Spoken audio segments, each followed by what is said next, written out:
ke sini. Saya nak dengar sedikit cerita daripada Mat Peng yang badannya skempeng. Ceritakan sikit. Dengar semua. Kita jadikan pengalaman. Cerita. Sebenarnya saya bukan ambil dadah. Dadah yang ambil saya.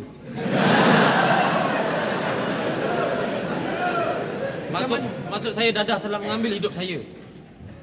Merampas hidup saya. Cerita dia sungguh tragik.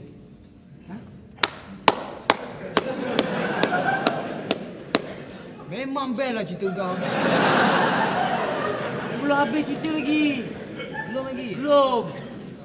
Sambung lah. Dulu saya sebenarnya seorang penyanyi.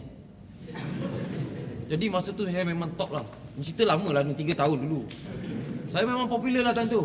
Saya nyanyi hentak sana, nyanyi hentak sini kan. Saya baling sana, baling sini. Mikrofon pun saya baling. Ganas lah. Rock lah katakan. Jadi saya ketika itu saya memang bila tengah top memang saya ramai peminat. Jadi ada juga peminat yang bagi tahu saya, abang ni tengok tak bermaya lah, tak tenaga lah. Abang try ubat sikit kepala ni. Saya pun try lah. Apa kena-mengena dengan ubat sikit kepala?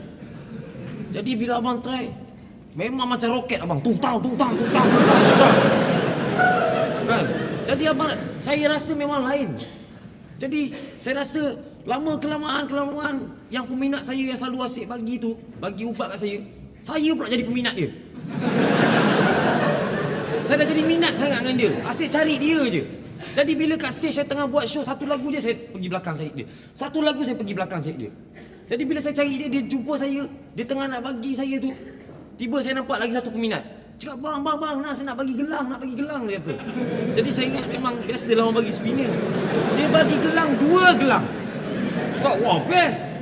2 gelang saya dapat.